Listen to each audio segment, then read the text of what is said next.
This is the Journey Podcast. We highlight the journeys of our guests, where they've been, where they are now, and where they are going. Let's join them on their journey. Welcome to the Journey Podcast. Today we're joined by Tim Kerin, and Tim is an author, a speaker, business coach, and a serial entrepreneur, and it really shows throughout his many experiences in his career that all of these things are true. And just for the short time I've known Tim, he has a lot going on and has a lot of value to add, I believe, to our listeners on the journey here, because Tim has owned and operated many businesses. But also most interesting to me is he's almost gone bankrupt twice. And as I know from my own failures, you learn more from your failures than you do from your successes.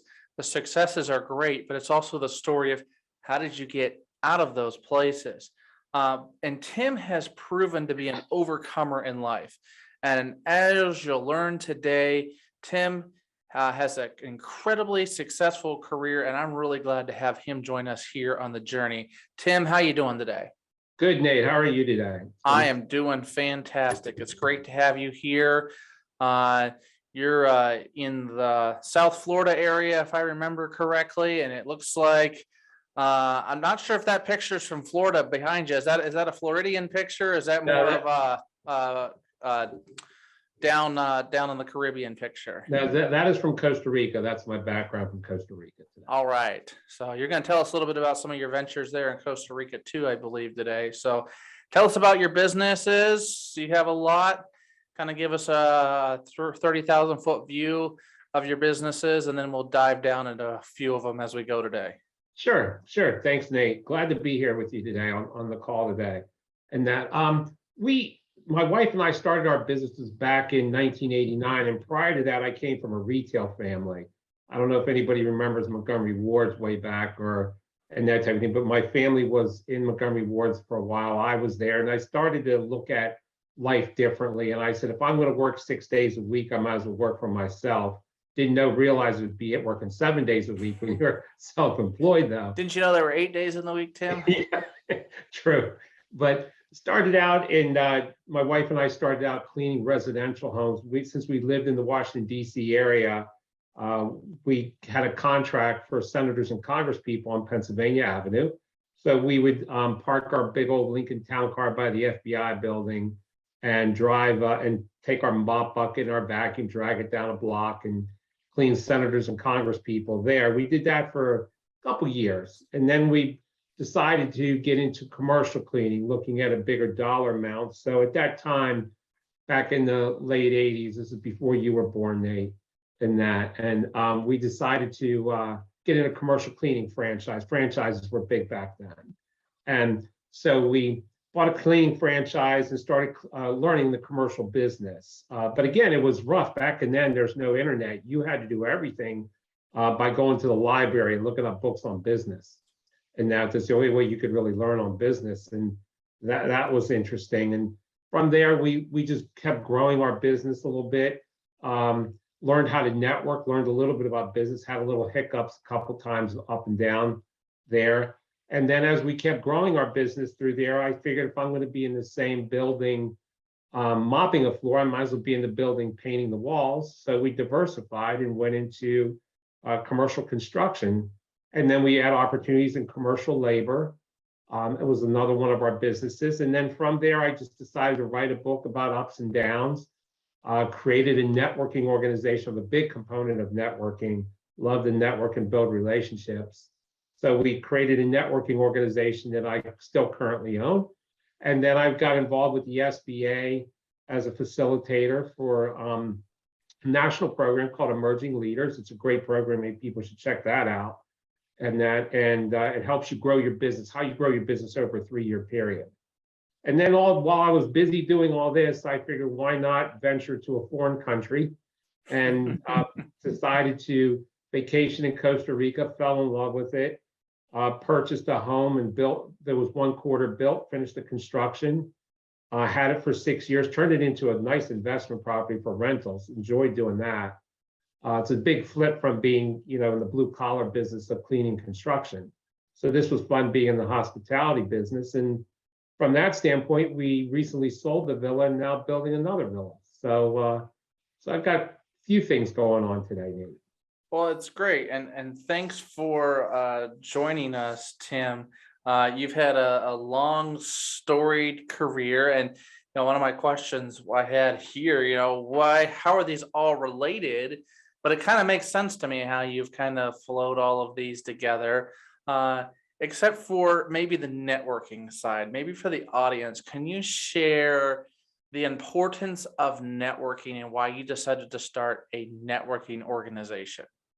I was when you're based in a big metropolitan area like Washington, D.C., and you're like a blue collar business. I mean, commercial cleaning, commercial construction, anybody could really seem like they can get in that business, and you have hundreds of competition out there. And so to be different, one of my big components is always, how do you be different? How can you be unique? And that what sets you apart from the competition. And I got involved in something many, many years ago called BNI, Business Network International. They're worldwide. And from there, I learned how to be aggressive in networking. And that from there, I learned also, though, it's a franchise and they're regimented on certain requirements. And I noticed the one big thing missing in networking is education. That people, the misconception I think in networking is people go to networking events and they go after and they say, here's who I'm looking for. And that's you're looking for an end user, that's sales. That's going after, you're trying to close one deal and you're looking for one thing. Network is educating a group that is physically out there in different locations of you, and they can present opportunities. They have relationships that you've never met or in places that you never could get to. So I developed a team and we created our own networking called Core Networking. And it was about, we spent more time in business development and educating each other on how to network, what to look for, what to listen for. What is a good referral? What is a bad referral? What makes you different? What's a wow statement? So in essence, your network is an extension of your sales team. And your sales team goes out there and they seek opportunities for you. And I really got into that. And over the course of my years in Washington, D.C. with my commercial businesses, I generated over 29 million in revenue all through networking. So is Core just a DC, Florida thing, or is this a virtual international organization? I have an executive roundtable, which is international. That's a little bit different. That's more for executives.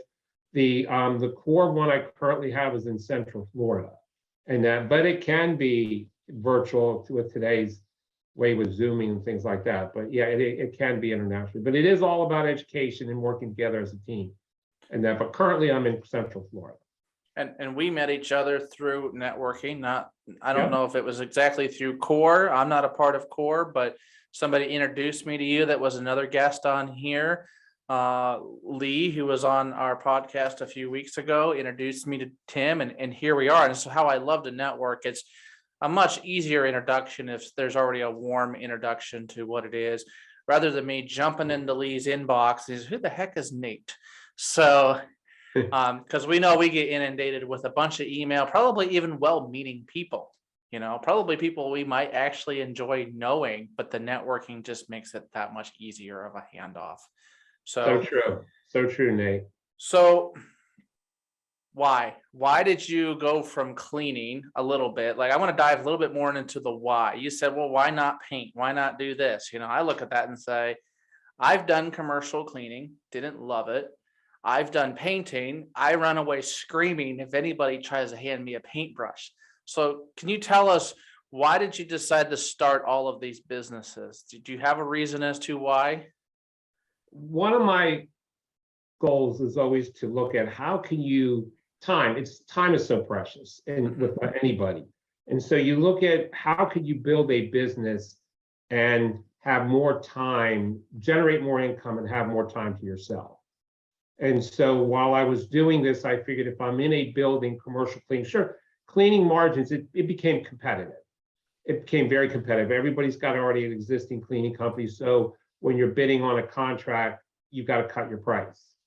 and that's the only way you're going to win contracts. So I looked at a way to diversify where there was more profit margins, and that was in the commercial construction. To do that, we had an opportunity for some labor contracts because that's just labor, and that it doesn't include materials and that type of thing. It's straightforward.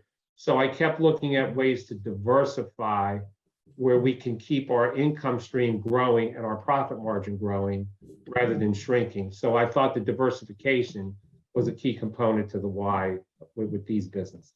Because you were selling to the same customers. Am I understanding that? You're selling cleaning and painting and this to the same exact customers. So it was an easier sale. It was almost like networking just with your current customer base. Yes. And then you again, going, like I said, you build that relationship. So you already have a trusted relationship with your customer. And now that you could diversify and help them out by offering your other services, and then you throw in a little bit of a discount because you're already in their building, you already have the relationship. And that, so it's a win-win for everybody there. Yeah, absolutely. All right. So tell us a little bit. You mentioned a little bit about some failures, almost going bankrupt. Tell us about that experience and how you came out of that. Well, one of the first times is when we started into the commercial cleaning and we bought the commercial franchise.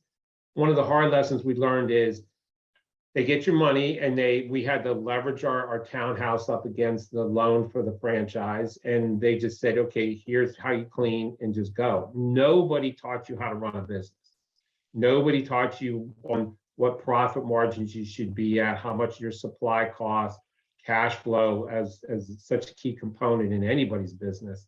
And within the first 8 months of business, we were sitting at home, my wife and I looking at our books, and we just said we didn't have enough money for payroll. And this is, again, we're novices in the business world at this time. And my wife took off her engagement ring and said, sell it. And from that point on, I'm looking at it saying, this was supposed to be something for love, not as a lifesaver for our business. And it was really eye-opening. And I told her, I said, look, we will get through this. And so she said, just promise me an upgrade every 10 years. So we just hit 40 years. So, so ladies, I took care of her. She's up to a 4 carat. So wow, she's happy. But so that was something we experienced way back early. And then we ran into, as we kept growing the businesses, had some big vendor of ours not pay us close to $100,000. Just said, your square footage price is off. I'm not paying you. And it just slammed right into the wall. And we had to regroup and almost filed bankruptcy there. But again, we kept saying to ourselves, we could get through this. It's just being accountable and not making the same mistakes twice is how we kept going over these things. So we learned our lesson there to be a little bit pickier with customers and clientele and make sure our contracts and kept the money close, not go out 60 days on payments. So you learned a lot of things like that. Then as we kept growing the business, we had some opportunities to expand, and we kept expanding and expanding. But again, we didn't look at cash flow and kept reserving cash flow. We kept seeing the trend going up and kept saying, okay, let's spend money here, let's hire here. Hire a project manager, hire this person. And we didn't keep things close. And at one point we lost combination between cleaning and construction, $3.5 million in a year. Wow. It's just almost like bottomed out again. But one thing we learned, again, through all this is keep your operating costs tight, even though things are going well. So we learned several lessons and we just kept pushing through. It was just something we just say we're not going to give up. That's fascinating. Just to go through that. It wasn't. I think some business owners will point to certain economic times or things like that to try to blame those shortcomings on. And I appreciate you sharing that. It was really not anything particularly there. It was just understanding how to operate the business. So tell me, what's one thing in these business ventures that has happened that you didn't expect to happen?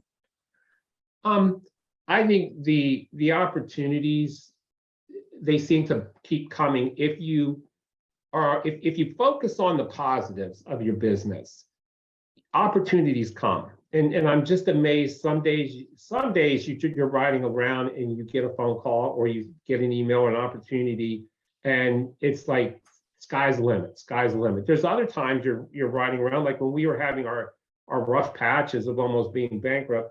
I would drive around 6 months, not even listen to the radio, just numb, saying, why am I in this? Why am I doing this? But the opportunity, but you always look and say, there's got to be an opportunity, there's got to be something. And I always looked at opportunities, always seem to be popping up at certain points. And that's when you say, this is why you can't give up. That's really big. So tell us about a challenge you're facing right now in your business and how are you tackling those? One is we were in Washington, D.C. for 40 plus years, and we relocated to Florida. This is one of the reasons when we had those downsizes, when we lost that 3.5 million, we had to downsize. We had the home in Florida. So we had to downsize the Maryland home and move to Florida to run the businesses. And we streamlined everything the last 2-3 years up in the Washington, D.C. area, but now we have a growth spurt. So this is a challenge we're facing is, do we have the right staff in place? Again, these were opportunities that just popped up within the last couple months. And do we have the right staff in place to handle this opportunity? Because we're a little bit more gray hair, more wiser. And so we learned that you just can't jump at things. You've got to really look at the entire picture. So it's a good problem to have, but it is one of our challenges we're facing right now. Yeah, trying to figure out what is the right opportunity to take. She talked a lot about that opportunity, but they're not always your opportunities to take. Yes, you're right. It's there, it presents itself, but as you learn in business, you have to run everything. You have to look at, do you have the capabilities? Do you have the staff in place? Do you have the money in place? Is it the time too, before you make those decisions? Yeah, again, this is things we learn. Right. So tell me, in your opinion, what would you say is the most important personality trait somebody needs to be an entrepreneur? I would say being support. I think you need definite support, whether that be family first, and then you also need the support of professionals, friends around you that get it, that get entrepreneurship. I think the family support is such a key component. It was when we had all our ups and downs. Being my wife being in business, she's the nuts and bolts. We call each other. She does all the back house of the business, and so we nickname each other. She's the workhorse, and she calls me the show pony because I'm out there trying to get all the contracts, and she thinks I'm having all the fun stuff, and she's back there behind running the numbers. But I think it's the family support structure is important because the family needs to understand what you're going through, what the hours are involved, the commitments that are involved, the risks that are involved. But also you need the professional support, and that comes from networking because you need to rely on people for valued opinions, valued experiences. And so I think those are both two key components. So tell us a little bit about you're US based, US citizen, and you go and start a business in another country. Tell us a little bit about that experience and the hurdles you had to overtake with that. Well, first, I'm glad my wife's not in the room to listen to this. We went to Costa Rica on vacation, first time down there, and we just fell in love with the country, fell in love with the people, fell in love with the views, right on the Pacific Ocean, get beautiful sunset views, and we just started to look around. We just started to say, we picked up a real estate agent and said, just show us some homes that are available. And we started to look at homes that were tucked in mountains, and they had beautiful views overlooking the Pacific Ocean.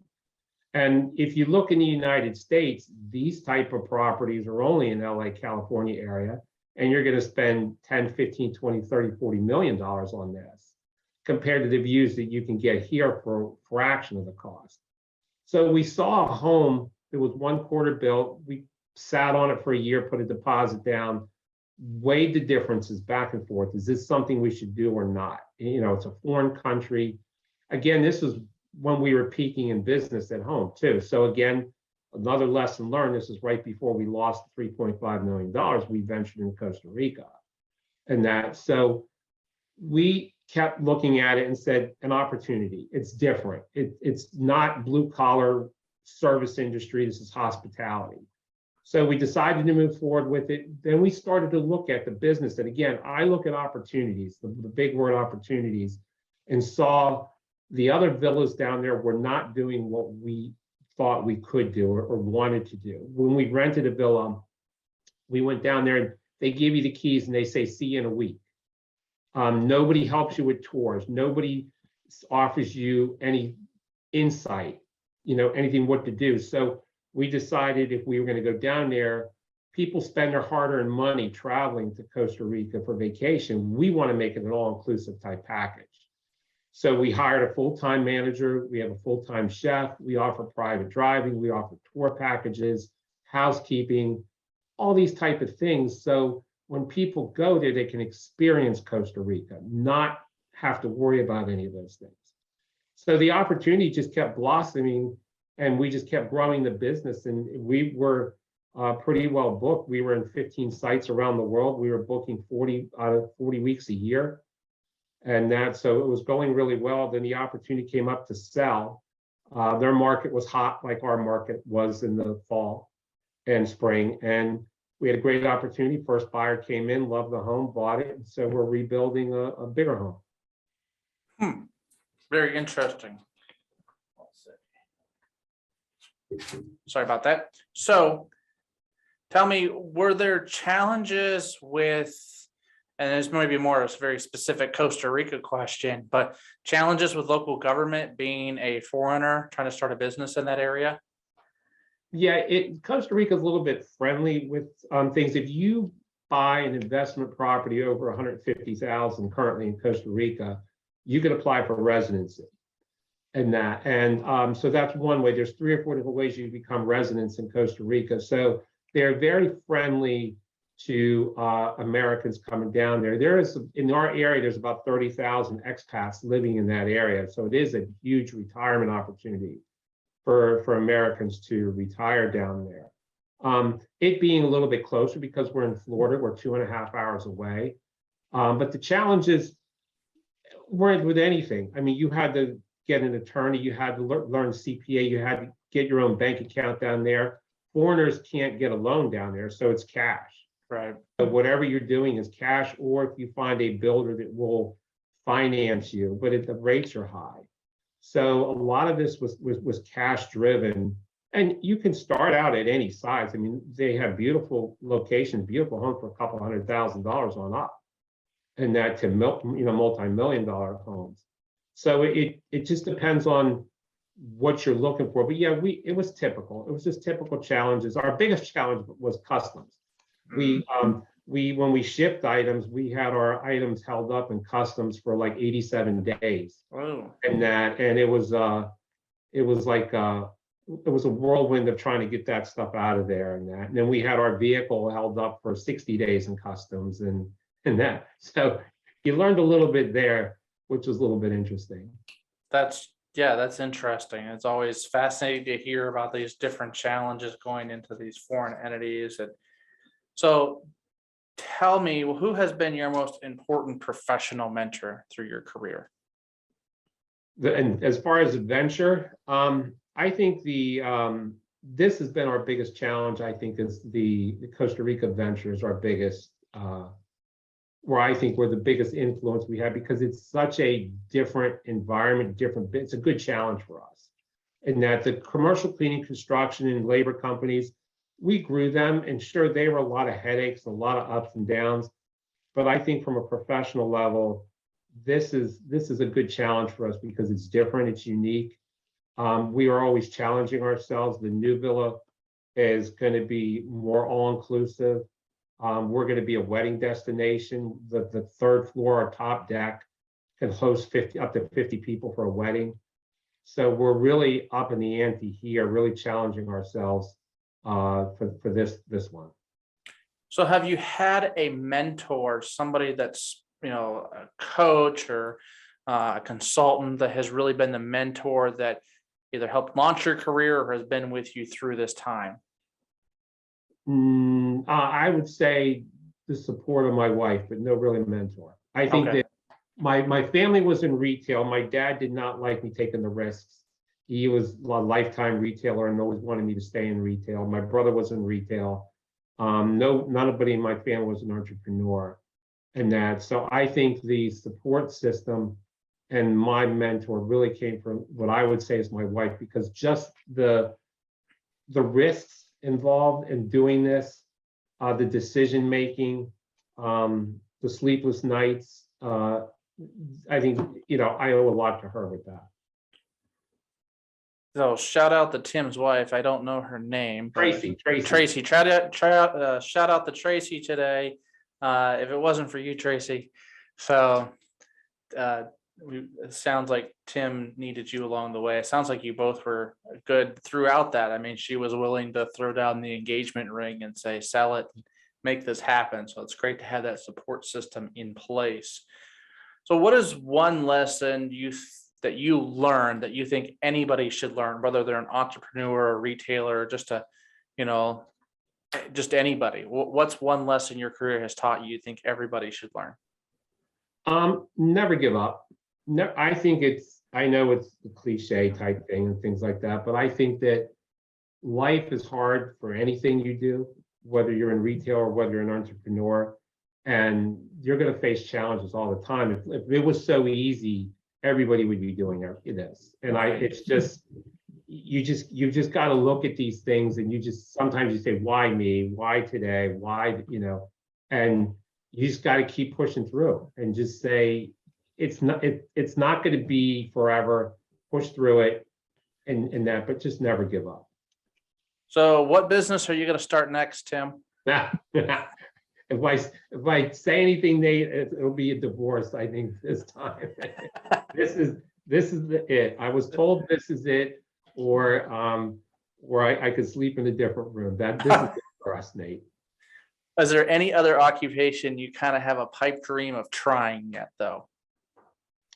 Don't get me going, Nate. You're going to get me in trouble. And that, no, I think this whole new thing we're doing with Costa Rica, destination weddings, hospitality, it's fun. It's fun because when you get comments back that people are having a great time, that they're enjoying it, that the staff is great, the family had a great time, and people are sending us pictures of their trip while they're down there.